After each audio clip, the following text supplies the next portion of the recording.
শ্রেণীর রসায়ন একাদশ অধ্যায় খনিজ সম্পদ জীবাশ্ম। এই অধ্যায়ের হাইড্রোকার্বনের শ্রেণীবিভাগ নিয়ে আলোচনা করব।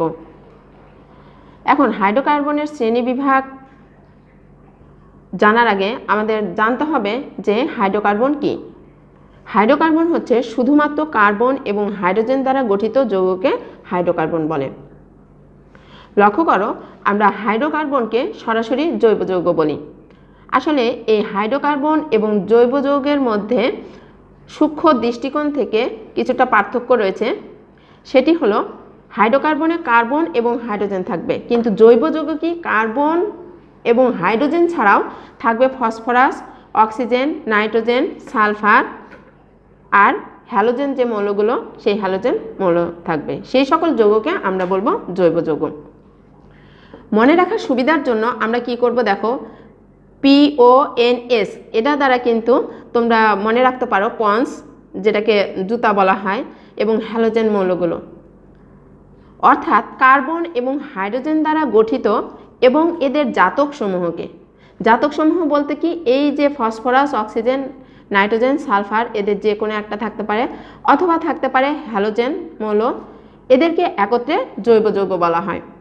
তাহলে আমরা বলতে পারি যে সকল জৈব যৌগই হাইড্রোকার্বন, কিন্তু সকল হাইড্রোকার্বন জৈব যৌগ নয়। এরপর আসি এই যে হাইড্রোকার্বনের শ্রেণীবিভাগ, সেই শ্রেণীবিভাগটা আমরা লক্ষ্য করি যে হাইড্রোকার্বনকে প্রধানত দুভাগে ভাগ করা হয়েছে। একটা অ্যালিফ্যাটিক হাইড্রোকার্বন আর একটি অ্যারোমেটিক হাইড্রোকার্বন। এই অ্যালিফ্যাটিক হাইড্রোকার্বনকে আবার দুভাগে ভাগ করা হয়েছে, একটা মুক্ত শিকল হাইড্রোকার্বন আর একটা বদ্ধ শিকল হাইড্রোকার্বন। এই মুক্ত শিকল হাইড্রোকার্বনকে আবার দুভাগে ভাগ করা হয়েছে, একটা সম্পৃক্ত আর একটা অসম্পৃক্ত। অনুরূপভাবে এই যে বদ্ধ শিকল, এই বদ্ধ শিকলকে আবার দুভাগে ভাগ করা হয়েছে, একটা সম্পৃক্ত আর একটি অসম্পৃক্ত। আমরা লক্ষ্য করি যে এই যে হাইড্রোকার্বনের শ্রেণীবিভাগ, সেই হাইড্রোকার্বনের শ্রেণীবিভাগের মধ্যে অ্যালিফ্যাটিক হাইড্রোকার্বনটা আসলে কি? অ্যালিফ্যাটিক শব্দটি এসেছে, এই যে অ্যালিফ্যাটিক, সেই অ্যালিফ্যাটিক শব্দটি এসেছে গ্রিক শব্দ অ্যালিফার থেকে, যার অর্থ চর্বি। অর্থাৎ যে সকল যৌগ চর্বিজাত তাদেরকে অ্যালিফ্যাটিক যৌগ বলা হয়। এখন এই যে অ্যালিফ্যাটিক হাইড্রোকার্বন, সেই অ্যালিফ্যাটিক হাইড্রোকার্বনকে দুভাগে ভাগ করা হয়েছে, একটা মুক্ত শিকল হাইড্রোকার্বন আর একটা বদ্ধ শিকল হাইড্রোকার্বন। লক্ষ্য করো, মুক্ত শিকল হাইড্রোকার্বন কি? যে সকল হাইড্রোকার্বনের কার্বন শিকলের দুই প্রান্তের কার্বন দুইটি মুক্ত অবস্থায় থাকে তাদেরকে মুক্ত শিকল হাইড্রোকার্বন বলে। দেখো, আমরা কিন্তু শিকল সবাই দেখেছি, শিকল আমরা চিনি, তাই না? অর্থাৎ মনে করো এটার সাথে এটা শিকল। তাহলে লক্ষ্য করো, এই যে শিকল, সেই শিকলের কিন্তু কি দুই প্রান্ত কিন্তু ফাঁকা রয়েছে বা মুক্ত রয়েছে, অথবা আমরা বলতে পারি দুই প্রান্তটা যুক্ত অবস্থায় নেই, সেই জন্য একে বলা হয়েছে মুক্ত শিকল হাইড্রোকার্বন। তাহলে দেখো যে আমরা উদাহরণ হিসেবে বলতে পারি এখানে বিউটেন, এটা একটা হাইড্রোকার্বন বিউটেন। বিউটেনে 4টা কার্বন থাকবে এবং মনে রাখতে হবে যে জিনিসটা, যে কার্বনের যে হাতগুলো থাকবে সেই হাতগুলো হাইড্রোজেন দ্বারা পূর্ণ থাকবে এবং কার্বনের যোজনী হবে 4 এবং হাইড্রোজেনের যোজনী হবে 1। আমরা যদি এটাকে আরও ভেঙে দেখাই তাহলে কিন্তু এভাবে হবে যে হাইড্রোজেন, 3টি হাইড্রোজেন, এখানে 2টা হাইড্রোজেন, এখানেও 2টা হাইড্রোজেন, এখানে 3টি হাইড্রোজেন। লক্ষ্য করো, এই যে কার্বনের যোজনী 4, 1 2 3 4, আবার এই যে হাইড্রোজেনের যোজনী 1 1 করে, এখানেও 1, এখানেও 1, এখানেও 1। তাহলে আমরা দুই প্রান্তে যদি দেখি তাহলে দুই প্রান্তে কিন্তু কার্বন দুইটা কিন্তু কি আছে, মুক্ত অবস্থায় রয়েছে। এই কারণে এদেরকে বলা হয় মুক্ত শিকল হাইড্রোকার্বন। এরপর আসি যে এই যে মুক্ত শিকল হাইড্রোকার্বন, সেই মুক্ত শিকল হাইড্রোকার্বন আবার দু ধরনের, একটা কি সম্পৃক্ত মুক্ত শিকল হাইড্রোকার্বন আর একটি অসম্পৃক্ত মুক্ত শিকল হাইড্রোকার্বন। তাহলে সম্পৃক্ত মানে কি? সম্পৃক্ত মানে যে সকল হাইড্রোকার্বনে কি থাকবে, কার্বন কার্বন একক বন্ধন থাকবে, কার্বন কার্বন একক বন্ধন থাকবে, সেটাকে বলা হয় মুক্ত শিকল হাইড্রোকার্বন। আমরা যদি উদাহরণের দিকে লক্ষ্য করি তাহলে দেখব যে প্রোপেন। প্রোপেনটা কি? প্রোপেন এক ধরনের হাইড্রোকার্বন যেটা 3 কার্বন বিশিষ্ট। প্রোপেন 3 কার্বন বিশিষ্ট। তাহলে দেখো যে এখানেও কিন্তু কার্বনের যে যোজনী 4, সেই যোজনী কিন্তু এই হাইড্রোজেন দ্বারা পূর্ণ হয়েছে। আবার বলতে পারি উদাহরণ হিসেবে যে পেন্টেন, পেন্টেনের ক্ষেত্রে কার্বন সংখ্যা থাকবে 5টি।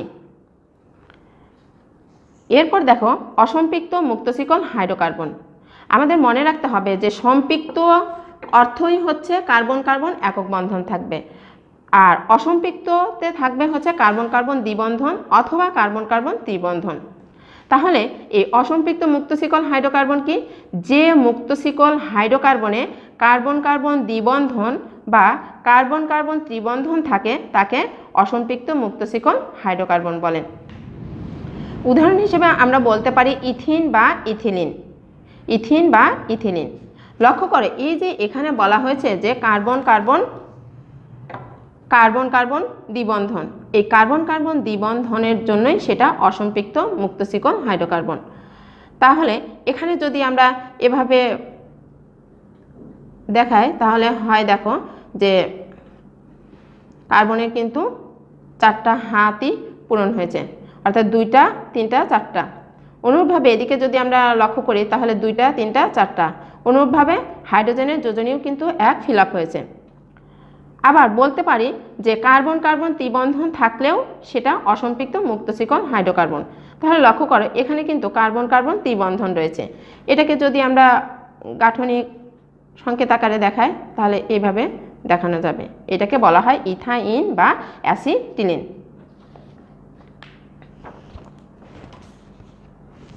এরপর দেখো যে বদ্ধশিকল হাইড্রোকার্বন। বদ্ধশিকল হাইড্রোকার্বন কি? যে সকল হাইড্রোকার্বনের কার্বন শিকলের 2 প্রান্তের কার্বন পরমাণুসমূহ পরস্পরের সাথে যুক্ত হয়ে চক্র বা বলয় গঠন করে তাদেরকে বদ্ধশিকল অ্যালিফ্যাটিক হাইড্রোকার্বন বলে। বদ্ধ মানে কি? মনে করো যে এটা একটা শিকল, এর সাথে এটি একটা শিকল, অথবা এর সাথে এভাবে তোমার যুক্ত অবস্থায় থাকবে, মানে এই কার্বনগুলো তারা মুক্ত অবস্থায় থাকবে না, বদ্ধ অবস্থায় থাকবে। অথবা আমরা এভাবে দেখাতে পারি যে এটা একটা শিকল, এটা একটা শিকল, এটা একটা শিকল, এটা একটা শিকল, অর্থাৎ মুক্ত অবস্থায় এখানে থাকবে না। তাহলে এই যে বদ্ধশিকল হাইড্রোকার্বন, বদ্ধশিকল হাইড্রোকার্বন সেটা 2 ধরনের, একটা সম্পৃক্ত আর একটা অসম্পৃক্ত। আমরা কিন্তু বুঝতেই পারছি যে সম্পৃক্ত অর্থ কি? সম্পৃক্ত অর্থ হচ্ছে কার্বন কার্বন একক বন্ধন থাকবে, কার্বন কার্বন একক বন্ধন থাকবে, কিন্তু কি থাকবে? এই কার্বনগুলো মুক্ত অবস্থায় থাকবে না, থাকবে যুক্ত অবস্থায়। লক্ষ্য করো এইটাকে বলা হয়েছে সাইক্লোপ্রোপেন।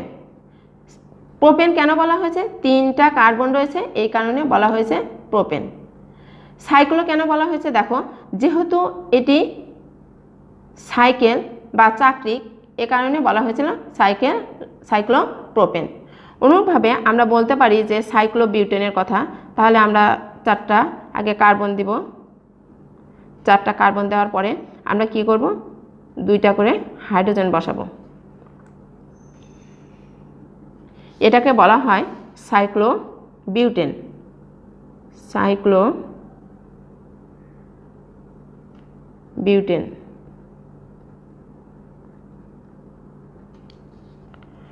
অনুরূপভাবে দেখো যে এই যে অসম্পৃক্ত বদ্ধশিকল হাইড্রোকার্বন, তাহলে ইতিমধ্যে আমরা জেনে এসেছি যে অসম্পৃক্ত অর্থাৎ কি? অসম্পৃক্ত মানেই হচ্ছে সেখানে দ্বিবন্ধন, অর্থাৎ কার্বন কার্বন দ্বিবন্ধন বা কার্বন কার্বন ত্রিবন্ধন থাকবে।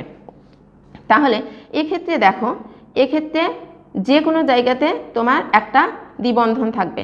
তাহলে এখানে যেহেতু দ্বিবন্ধন রয়েছে, দেখো আমরা যদি কার্বনের যোজনী মেলাই তাহলে কয়টা হচ্ছে এখানে? 1টা 2টা 3টা 4টা। অনুরূপভাবে এখানেও কিন্তু তোমার কার্বনের যোজনী 4, এখানেও কার্বনের যোজনী 4। অনুরূপভাবে আমরা আরেকটা উদাহরণ দিতে পারি যে সাইক্লোবিউটিন। সাইক্লোবিউটিন অর্থাৎ 4টা কার্বন থাকবে, দ্বিবন্ধন থাকবে। তাহলে এখানে H2, এখানে H2, এখানে H, এখানে H। তাহলে দেখো হাইড্রোজেন, তাহলে এখানে যদি আমরা দেখি তাহলে 2টা 3টা 4টা, তাহলে এটার নাম কি হবে? সাইক্লোবিউটিন। সাইক্লোবিউটিন।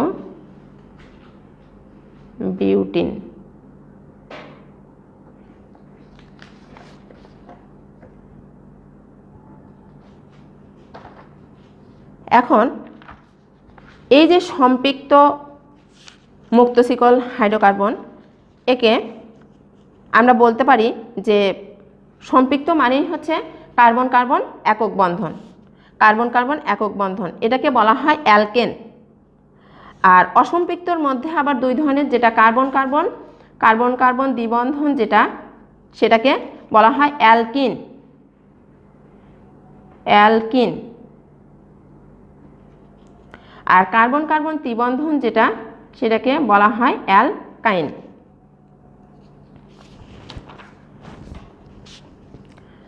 শিক্ষার্থী বন্ধুরা লক্ষ্য করো, এই যে হাইড্রোকার্বনকে যে প্রধানত 2 ভাগে ভাগ করা হয়েছিল, তার মধ্যে অ্যালিফ্যাটিকটা আমরা কভার করলাম। এখন কি করব? অ্যারোমেটিক হাইড্রোকার্বনটা দেখব। Aromatic hydrocarbon. তো এই যে অ্যারোমেটিক হাইড্রোকার্বনের অ্যারোমেটিক শব্দটি এসেছে কোথা থেকে? গ্রিক শব্দ অ্যারোমা থেকে, যার অর্থ হচ্ছে সুগন্ধিজাত। অর্থাৎ যে সকল যৌগ সুগন্ধিজাত তাদেরকে অ্যারোমেটিক যৌগ বলা হয়। এখন এই যে অ্যারোমেটিক যৌগ, সেই অ্যারোমেটিক যৌগ হতে হলে তার 2টা বৈশিষ্ট্য থাকতে হবে।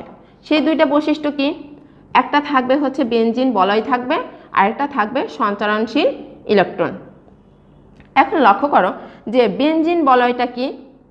লক্ষ্য করো, আমরা যদি বেনজিনের 6 কার্বন বিশিষ্ট বেনজিন করি, এটাকে বলা হয় বেনজিন। আচ্ছা, তাহলে বেনজিন বলয় থাকবে, আর কি থাকবে? সঞ্চারণশীল ইলেকট্রন। এই যে আমরা বেনজিনের এই কাঠামোর দিকে যদি লক্ষ্য করি, তাহলে কিন্তু দেখা যাচ্ছে যে বেনজিনে রয়েছে 3টা একান্তর দ্বিবন্ধন। 3টা একান্তর দ্বিবন্ধন বলতে আসলে কি বোঝাচ্ছে? 3টা একান্তর দ্বিবন্ধন বলতে বোঝাচ্ছে, দেখো এখানে দ্বিবন্ধন রয়েছে, তারপরে কিন্তু তোমার একটা বন্ধন আছে, পরেরটা দ্বিবন্ধন, তারপরে এক বন্ধন, তারপরেরটা দ্বিবন্ধন। আচ্ছা, এখন এই যে দ্বিবন্ধন রয়েছে, এই দ্বিবন্ধনগুলো কি ফিক্সড থাকবে? না, এই দ্বিবন্ধনগুলো ফিক্সড থাকবে না। অর্থাৎ এই দ্বিবন্ধনে যে অতিরিক্ত ইলেকট্রন রয়েছে, সেই অতিরিক্ত ইলেকট্রনটা কিছুক্ষণ পর পরই তোমার কি করবে? এদের স্থানটা পরিবর্তন করবে। আমরা যদি এর কাঠামোটা আবার লক্ষ্য করি, দেখো এখানে ছিল, এরপর মনে করো এখানে আছে, এরপর মনে করো যে দ্বিবন্ধন এখানে। তাহলে দেখো যে এই বেনজিন আর এই বেনজিন বলয়ের গঠন কিন্তু একই রকম, জাস্ট শুধু এই দ্বিবন্ধনটার অবস্থানটা চেঞ্জ হয়েছে। এখন এটার মেইন যে স্ট্রাকচার, সেটা আমরা লক্ষ্য করি যে 6টা তোমার কার্বন থাকবে। দেখো তাহলে এখানে তোমার দ্বিবন্ধন রয়েছে, এখানে দ্বিবন্ধন, এখানে দ্বিবন্ধন। এখন এই যে কর্নারগুলো, এই কর্নারগুলোতে কিন্তু কার্বন এবং হাইড্রোজেন রয়েছে। তাহলে দেখো এখানে হাইড্রোজেন রয়েছে, এখানে একটা হাইড্রোজেন, এখানে একটা হাইড্রোজেন, এখানে একটা হাইড্রোজেন, এখানে একটা হাইড্রোজেন, এখানে একটা হাইড্রোজেন। তাহলে দেখো এই যে এই জায়গাতে তোমার এখানে কার্বন হাইড্রোজেন, এখানেও কার্বন হাইড্রোজেন, এখানেও কার্বন হাইড্রোজেন, প্রত্যেকটার ক্ষেত্রেই কিন্তু কার্বন এবং হাইড্রোজেন রয়েছে। তাহলে আমরা বলতে পারি যে সঞ্চারণশীল ইলেকট্রন থাকবে, আর থাকবে বেনজিন বলয়। এখন অনেক সময় তোমাদের প্রশ্ন আসে যে বেনজিনকে অ্যারোমেটিক যৌগ বলা হয় কেন? তাহলে তোমরা এর উত্তর কীভাবে দিবে? এর উত্তরে বলবে যে বেনজিনে একটা কি থাকবে? বেনজিন বলয় থাকে, এবং থাকে কি? সঞ্চারণশীল ইলেকট্রন। অর্থাৎ এখানে 3টি থাকে একান্তর দ্বিবন্ধন, যে দ্বিবন্ধনে অতিরিক্ত ইলেকট্রনগুলো সতত কি করে? তাদের স্থানটা পরিবর্তন করে। তাহলে আমরা এই অ্যারোমেটিক হাইড্রোকার্বনের সংজ্ঞা বলতে পারি যে বেনজিন অথবা বেনজিন জাতক, বেনজিন জাতক বলতে কি বোঝাচ্ছে? হতে পারে ন্যাপথালিন, হতে পারে টুলুইন, হতে পারে ফেনল, হতে পারে। তাহলে এই যে বেনজিন জাতক ও বেনজিনের অনুরূপ ধর্ম বিশিষ্ট বলয়াকার সমধর্মী, অবশ্যই সেটা কি থাকবে? বলয়াকার সমধর্মী যৌগসমূহকে অ্যারোমেটিক